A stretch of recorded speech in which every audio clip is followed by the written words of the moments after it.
Today I'm going to show you two tricks for drawing symmetrical objects. When you're drawing symmetrical objects, it's really easy to get frustrated.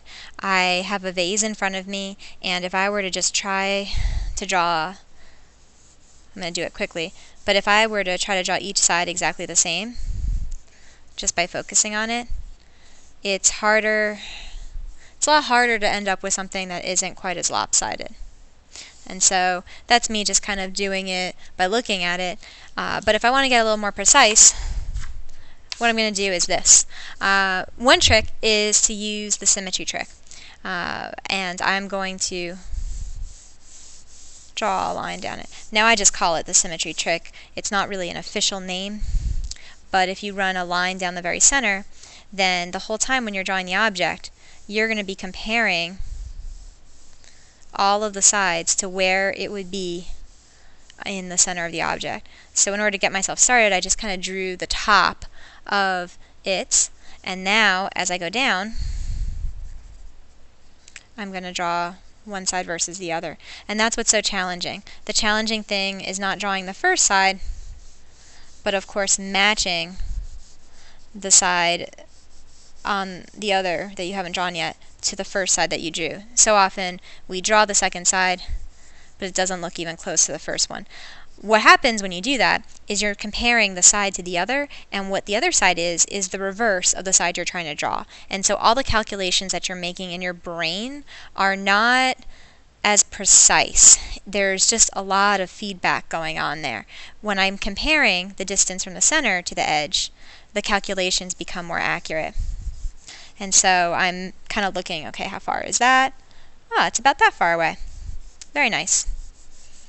And I can check that everywhere. I can say, okay, how far is that? Ah, okay. And I can just use my fingers, and by doing that, I can measure and make corrections. So that's another way to kind of get across getting something symmetrical. Always review it at the end. When I look at this, I'm seeing that I kind of need to bring the bottom in a little bit more.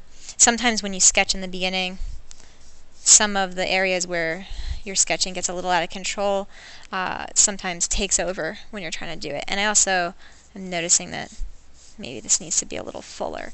But it's so much easier to do that and make connections with the line down the middle. And you can always go back in and erase the line later. You don't need to keep it there. The last trick I'm going to show you is a little unconventional, and it involves drawing with both hands. And it does get a little messy, so this is not for people who are very precise, but what you can do is, if you use both hands, what you want to do is you want to focus on your body movement and replicating the movement on both sides of your body. And in order to do that, it really requires that you disengage from trying to match both objects. You're going to look at it, and you're going to try to draw both sides with both hands. And so what I'm doing is I am replicating the movement based on what it is that I'm seeing.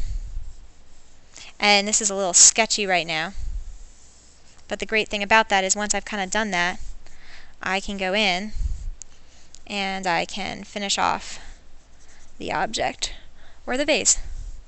So that's another way. So for those of you who are more kinesthetic, those of you who it's a lot easier if you're moving, and it helps to kind of think of it as body movement, try that way. Both ways are fine. They both get very similar results. I recommend this way if you're more mathematical and you like to calculate, and I recommend this way if you really rely on body movement. One thing with this one after is you might need to kind of go in and erase some of those gestural lines, but if this becomes a value drawing, a lot of this will be covered by value anyway.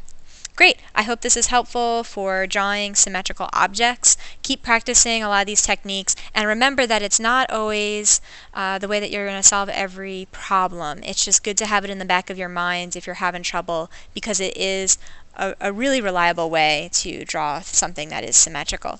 For some other tricks, you can take a look at some of the other videos for tools on how to get the proportion of single objects correctly. Good luck!